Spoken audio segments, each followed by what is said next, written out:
is Akshay Thakur. Welcome to our channel New Education Mathematics. आज हम start करने जा रहे हैं चैप्टर फर्स्ट क्लास 10th का रियल नंबर, जिसमें हम एक्सरसाइज 1.2 का इंट्रोडक्शन देखेंगे। इससे पहले मैंने आपको लिए एक वीडियो बनाई है जिसमें मैंने क्लासिफिकेशन ऑफ रियल नंबर बताया था। अगर आपने अभी तक वो वीडियो वॉच नहीं की हो तो सबसे पहले आप उसको वॉच कीजिए, फिर इस पर आइए।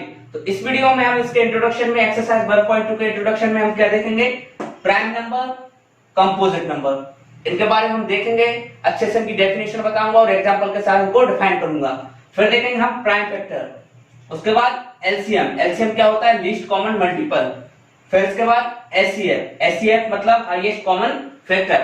Then the last topic is LCM into HCF equal to product of two number. तो चलिए दोस्तों स्टार्ट करते हैं। हमारा सबसे पहले टॉपिक आता है प्राइम नंबर। तो दोस्तों देखते हैं सबसे पहले हम प्राइम नंबर, जो मैंने बहुत ही इजी लैंग्वेज में लिखे हैं आपके सामने। क्या होते हैं प्राइम नंबर, देखिए, those number which have exactly two factor is called prime number. जैसे ऐसे नंबर जिनके पास सिर्फ दो ही फैक्टर होते हैं उनको हम प्राइम नंबर बोलते हैं। जैसे एक तो 1 होगा और एक इटसेल्फ, मतलब वो खुद ही नंबर। जैसे मैं इधर एग्जांपल लिखे हैं 2, 3, 5, 7, 11, 13। ये नंबर को जब आप देखोगे तो इनमें मतलब कि फैक्टर आपको क्या मिलेंगे, एक 1 मिलेगा और एक खुद ही। जैसे कि मैं देख रहा हूं, एक नंबर लिख रहा हूं इनके बीच का, जैसे 7 लिखा मैंने, ठीक है। तो जब मैंने इधर 7 लिखा तो 7 के जब आप फैक्टर बनाओगे तो क्या बनेगा, ये 1 बनेगा और 7 बनेगा, 1 into 7। तो इसके फैक्टर क्या क्या हुए, एक तो 1 और एक इटसेल्फ मतलब 7। तो ऐसे नंबर को हम क्या बोलते हैं, प्राइम नंबर बोलते हैं। और प्राइम नंबर 1 to 50 में 15 प्राइम नंबर होते हैं और 50 to 100 में 10 प्राइम नंबर होते हैं। तो इस बात से हम ये निकाल सकते हैं कि 1 to 100 में 25 प्राइम नंबर होते हैं, जिनके पास एग्जैक्टली 2 ही फैक्टर होते हैं, एक 1 और एक इटसेल्फ, वो स्वयं खुद नंबर। अब आते हैं हम कंपोजिट नंबर पर। तो कंपोजिट नंबर इसके पूरे विपरीत हो जाएंगे, इसके अपोजिट हो जाएंगे कंपोजिट नंबर।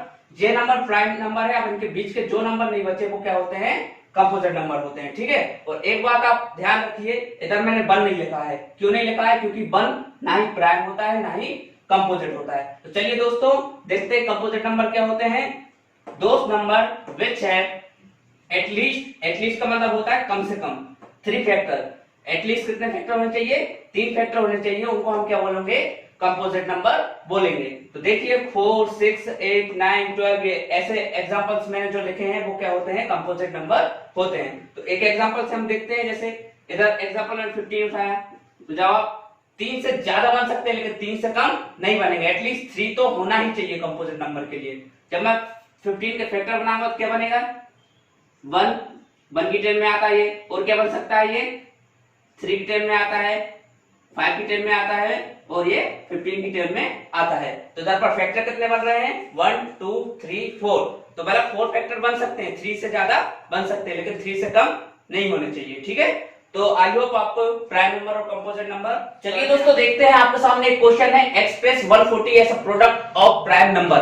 मतलब कि हमको हमारे सामने एक क्वेश्चन है 140, इसको हमको प्रोडक्ट के फॉर्म में, प्राइम फैक्टर के फॉर्म में हमको इसको जमा के बताना है। चलिए दोस्तों कैसे करेंगे हम 140 के प्राइम फैक्टर निकालेंगे, इस तरीके से निकालेंगे।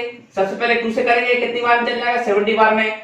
फिर 2 से करेंगे तो कितनी बार में, 35 टाइम्स में। अब ये 3 से भी नहीं होगा, 2 से भी नहीं होगा, 4 से भी नहीं होगा, ये 5 से होगा डायरेक्ट। 5 से करेंगे तो ये 7 टाइम में और 7 से करेंगे तो ये 1 टाइम में हो जाएगा, ठीक है। तो इधर से हम हमारे सामने क्या प्रोडक्ट निकालना है। तो 144 के फैक्टर क्या बने हैं, 2 into 2 into 5 और into 7। तो इधर से हमारे सामने 140 के प्राइम फैक्टर आ गए हैं प्रोडक्ट के फॉर्म में। वो क्या है, 2 into 2 into 5 into 7। इसको हम इस तरीके से लिख सकते हैं, ये 2 के ऊपर 2 पावर में लिख लीजिए और ये 5 एज इट इज और ये 7 भी एज इट इज। और ध्यान में ये बात रखना है आपको, जब आप 140 को जब आप डिवाइड करोगे तो ऐसे नंबर लेने जब आपको इस समय प्राइम नंबर कंपोजिट।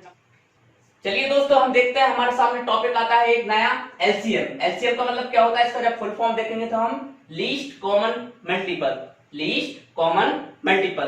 तो मैं इसको एक एग्जांपल के माध्यम से आपको समझाने की कोशिश करूंगा। तो मैं एग्जांपल लेता हूं, मैंने लिया एग्जांपल कि find the LCM between 6 and 18। आपको मतलब कि 6 और 18 के 6 और 18 का क्या निकालना है, एलसीएम निकालना है। अब आपने छोटी क्लासेस में, प्रीवियस क्लासेस में पढ़ा होगा कि मल्टीपल कैसे निकालते हैं, मल्टीपल क्या होता है। तो मल्टीपल क्या होता है, सबसे पहले मैं 6 का लिखूंगा, तो 6 के मल्टीपल क्या बनेंगे, 6, 12, 18, 24, इसकी टेबल मतलब 30, 36, 42 और ये ऐसे ही जाती जाएगी, ठीक है। अब इसी तरीके से मैं 18 के भी लिखूं तो 18 का मल्टीपल क्या होगा, 18, 18 के बाद 36, 36 के बाद क्या आता है 54, 72, 90 और ये भी इस तरीके से जाएगा। अब आप दोनों के मल्टीपल में देखिए, आपको कॉमन कुछ लग रहा है, हाँ अपन देखेंगे इधर से कॉमन, तो 6 की टेल में इधर 36 आ रहा है और 18 की टेल में इधर 36 आ रहा है, और इसको एक्सपेंड करेंगे अपन। मैं इधर इसको मिटा दे रहा हूं, जब आप इसको एक्सपेंड करोगे तो 48 आएगा, 54 आएगा, 60 आएगा। तो और कॉमन भी देखें तो पहले तो 36 आ रहा है कॉमन, ठीक है, फिर इसके बाद देखेंगे हम तो 54 आएगा कॉमन, और फिर देखेंगे 18 तो शुरू में ही है कॉमन, तो 18 भी आ जाएगा कॉमन, ठीक है। तो इधर से हमने देखा कि कॉमन क्या क्या आ रहा है दोनों के बीच में, 18, 36 और 54, और ऐसे ही हम आगे जाते जाएंगे हमको कॉमन मिलेगा। अब लेकिन हमारा टॉपिक क्या है, लीस्ट कॉमन मल्टीपल। हमने कॉमन तो निकाल लिया दोनों के मल्टीपल से, लेकिन हमको क्या निकालना है, लीस्ट। तो लीस्ट कॉमन क्या हो जाएगा इसमें, 18। तो ये जो लीस्ट कॉमन रहेगा हमारे बीच में, एलसीएम ऑफ 6 and 18, जो लीस्ट रहेगा उसी को हम क्या बोलेंगे, एलसीएम बोलेंगे। किस किस के बीच का, 6 और 18 के बीच का। आई होप आपको क्लियर हो गया होगा। मैं एक एग्जांपल ले रहा हूं और उसको और बताता हूं आपको। जैसे मैं एक एग्जांपल ले रहा हूं 15 और 25, इन दोनों के बीच का आपको क्या निकालना है, एलसीएम निकालना है। तो आप सबसे पहले मल्टीपल निकालिए दोनों पे। तो मल्टीपल निकालते हैं अपन, कैसे निकालेंगे, 15 के बाद क्या आएगा, 30, 45, 60, 75, 90, 105, 120 और 135, 150, इस तरीके से आ जाएगा इसका। अब 25 का लिखिए आप, 25, 50, 75, 100, 125, 150, 175, ये इस तरीके से इसका 25 का मल्टीपल आ जाएगा। अब आप दोनों में से कॉमन देखिए, कॉमन मल्टीपल देखिए। जब आप कॉमन मल्टीपल देखेंगे तो आपके सामने क्या आएगा, दोनों में कॉमन मल्टीपल, इसमें देखते हैं और इसमें देखते हैं, तो इधर तक तो कुछ भी नहीं, 75 आ रहा है, तो दोनों में पहले 75 आ जाएगा। 75 के बाद देखिए और कुछ इधर भी कुछ नहीं आ रहा, इधर भी नहीं आ रहा, 150 आ रहा है, तो अपन क्या लिखेंगे 150, और इसी तरीके से ये चलता जाएगा, ठीक है। अब ये तो कॉमन मल्टीपल है, लेकिन एलसीएम निकालने के लिए अपन को क्या देना पड़ता है, लीस्ट। तो लीस्ट जब कॉमन मल्टीपल हम देखेंगे तो इधर से लीस्ट क्या है, सबसे छोटा क्या है मल्टीपल, कॉमन मल्टीपल 75, और यह 75 ही हमारे क्वेश्चन का आंसर रहेगा। मतलब कि हमारा क्वेश्चन क्या था, 15 और 25 का एलसीएम निकालना है, तो एलसीएम क्या रहेगा।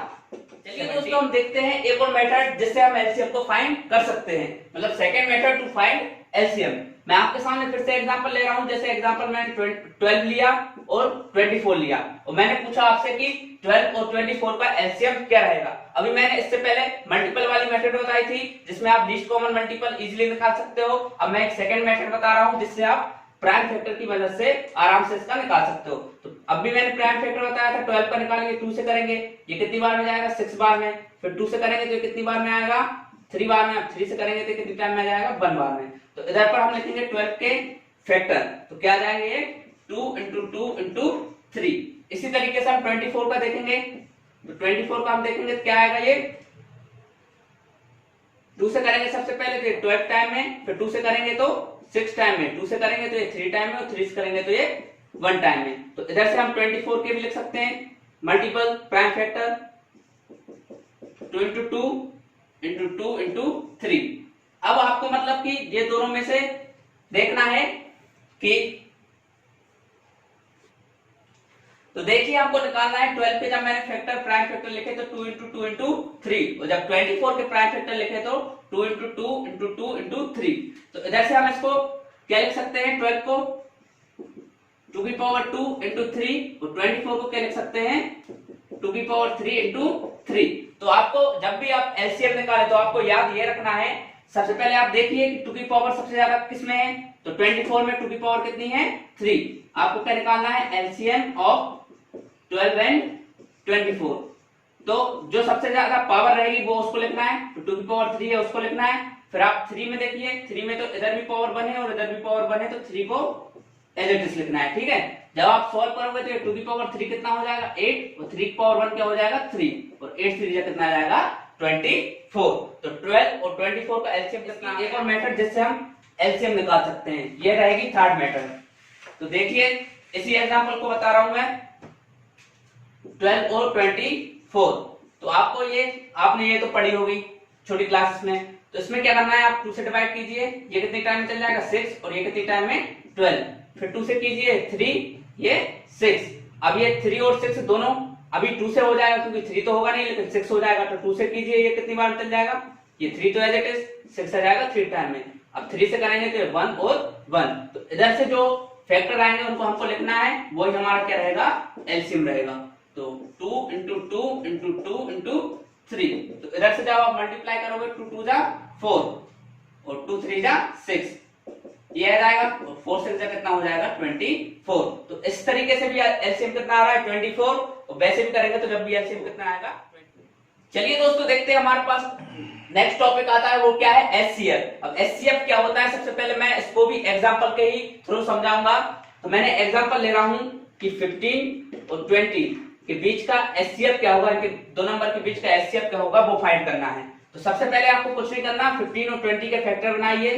तो जब आप 15 के फैक्टर बनाओगे तो क्या बनेगा, 15 के जब आप फैक्टर बनाओगे तो क्या बनेगा 1 के साथ ये 15 के और क्या फैक्टर बन सकते हैं 3 5 और 15। तो इसके ये फैक्टर बन सकते हैं। इसी के साथ हम 20 के बनाएंगे, 20 के फैक्टर क्या बनेंगे 1 2 4 के साथ और क्या बनेगा इसमें 5 बन जाएगा, 5 में 10 के बाद 20। तो हमने इन दोनों के फैक्टर लिख लिए हैं, 15 और 20 के हमने फैक्टर लिख लिए हैं, 15 के ये लिखे हैं और 20 के ये लिखे हैं। अब आपको देखना है कि इन दोनों के बीच का हाईएस्ट फैक्टर क्या है, दोनों के बीच का कॉमन फैक्टर क्या है, हाईएस्ट कॉमन फैक्टर। तो दोनों के बीच में सबसे पहले हम कॉमन फैक्टर देखेंगे, कॉमन फैक्टर लिखेंगे। तो कॉमन फैक्टर हमने देखा, तो इसमें से 1 3 5 15 में से और इधर इसमें से, तो इधर 1 तो ये 1 है कॉमन फैक्टर, 1 के बाद और देखेंगे तो क्या है 5 कॉमन फैक्टर है, और 5 के बाद देखेंगे तो और कुछ नहीं लग रहा है इसमें कॉमन फैक्टर। तो इधर से हमको ये पता चला कि कॉमन फैक्टर इन दोनों के बीच का कितना आया, एक 1 आया है और एक 5 आया है, लेकिन हमको क्या निकालना है हाईएस्ट कॉमन फैक्टर। तो हम इधर से देखेंगे हाईएस्ट क्या है 5, तो ये 5 हमारा क्या रहेगा एचसीएफ रहेगा, किस किस के बीच का 15 और 20 का। अब इसी के बाद मैं आपको एक और मेथड बताता हूं जिससे आप इजीली इसको निकाल सकते हो। तो चलिए देखते हैं हम, फाइंड एचसीएफ बिटवीन 15 एंड 18। हमको 15 और 18 का क्या निकालना है एचसीएफ निकालना है। मैं एक दूसरी मेथड से इसको बता रहा हूं। सबसे पहले आप 15 के फैक्टर लिखिए, 15 के फैक्टर क्या हो जाएंगे 3 इंटू 5, ये प्राइम फैक्टर रहेंगे, ठीक है। और जब आप 18 के लिखोगे तो 18 के फैक्टर क्या होंगे, 18 को जब आप लिखोगे तो 2 इंटू 3 6 हो जाएगा ये, और 6 3 जा 18 ये हो जाएगा। तो दोनों के सबसे पहले आपको प्राइम फैक्टर लिखने हैं, क्या लिखने हैं प्राइम फैक्टर। और प्राइम फैक्टर भी किस फॉर्म में लिखने हैं, प्रोडक्ट के फॉर्म में लिखने हैं, किस फॉर्म में प्रोडक्ट के फॉर्म में। अब आपको इधर से देखना है कि दोनों के बीच का कॉमन क्या आ रहा है। तो दोनों के बीच का आप जब कॉमन देखोगे तो आपको एक ही नंबर मिल रहा है, वो क्या है 3, और जो कॉमन रहेगा वो ही हमारा क्या रहेगा एचसीएफ। तो एचसीएफ इस क्वेश्चन में का कितना आ जाएगा 15 और 18 का 3 आ जाएगा। ठीक है दोस्तों, आई होप आपको ये समझ में आ गया होगा। अब इस वीडियो की लेंथ बड़ी होने के कारण हम इसको अभी इधर ही स्टॉप करते हैं, लेकिन इसके आगे के टॉपिक और एक्सरसाइज 1.2 को हम नेक्स्ट वीडियो में कवर करेंगे। तो थैंक्स फॉर वॉचिंग।